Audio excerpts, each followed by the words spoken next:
What's up, everybody? It's the Digital World Podcast. And I just want to start with this. Oh, man, aren't we so grateful that we have Elizabeth Warren and Gary Gensler speaking on our behalf as retail investors? She's only worth and built a $12 million fortune. Gary Gensler is only worth as much as $119 million. Thank goodness they're speaking on our behalf, trying to protect us, trying to do what's best for us as the retail investor. We're eternally grateful for this, aren't we? Okay, on a more serious note, um, let's just go ahead and look at the market a little bit, and then we'll get into the videos from the Senate committee today. Kind of show you a little bit of what happened to give you a little taste of the discussion that happened today. Now, hey folks, the market is about to ramp up, and so get your bags ready, get your plans ready, have an idea of what you're gonna do, okay? Because tomorrow's not promised, and so I do believe, I'll make this disclaimer, I do believe that there's going to be a downturn in the next couple years, not just in the crypto market, because obviously the cycles follow each other, but in all markets, and it's going to get pretty bad. And so you gotta have a financial plan. Take your profits when you have them, okay? Because in case of anything, you want to be prepared. And I'm just saying this because I've been putting out a lot of current events on my videos, showing you and proving to you like what's coming, and this is going to happen in the next couple of years. We know a good sign is the reverse repo market, and when that spiked in September of 2019, it signaled that a crisis was coming in the next couple of years. It could be 2 to 3 years, and we're on year 2. Okay, we're about to start on year 3. So I am expecting sometime next year or the year after to get pretty serious. So this is not financial advice. You do you. I'm just providing the information, and you do with it what you want. But anyways, here is Blockchain Backer discussing the market cap. So this was Bitcoin back in February, okay? And we see very similar stuff in the total market cap. We see that little rise right there. Now we see a little spike right there, and we're right now we're just right here in this space, okay? We're kind of just going up and down, not really having much price action, but looks like that big moment is going to come. So prepare yourselves and be ready. Now, on to what you guys are here to watch is the clips. And here, this seems like it's scripted, but let's go ahead and watch the video. Well, actually, we do know some of the fees from last Tuesday.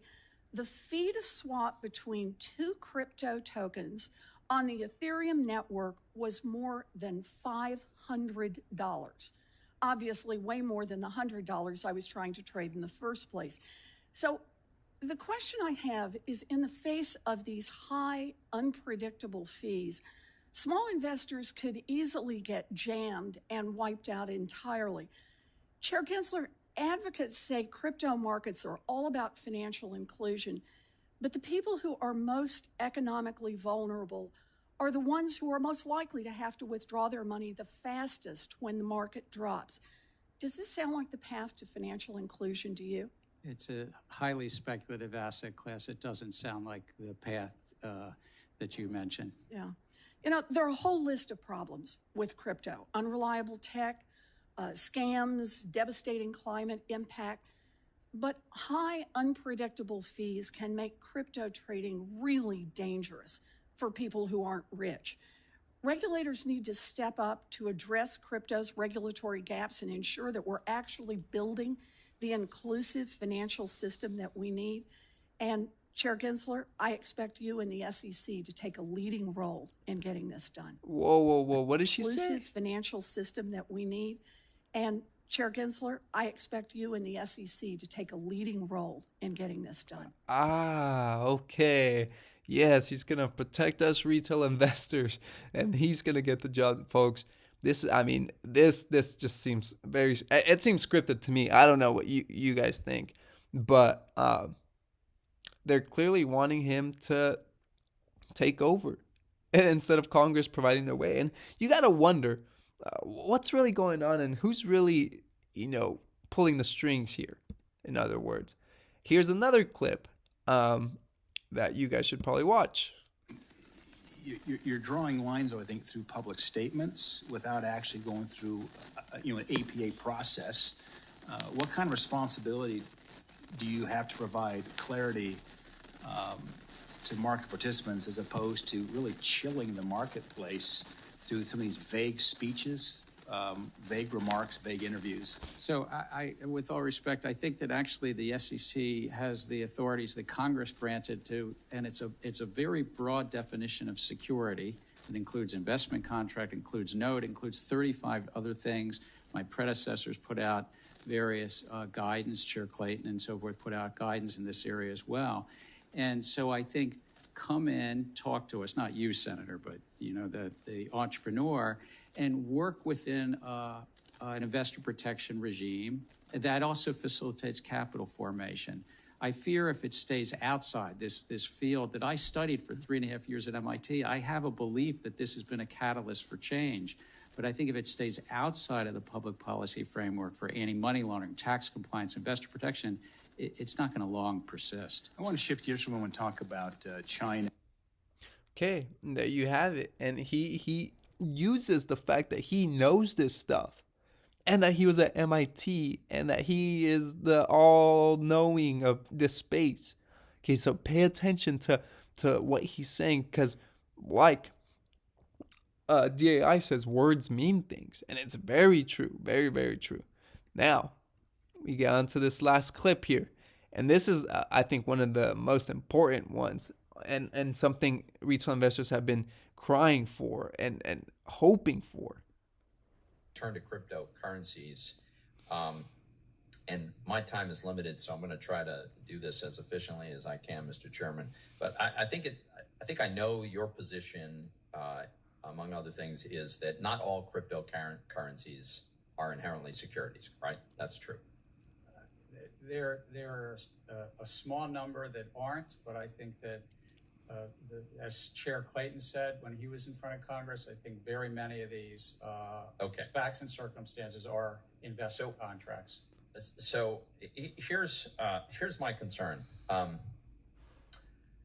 So some are and some aren't, is basically what you're saying.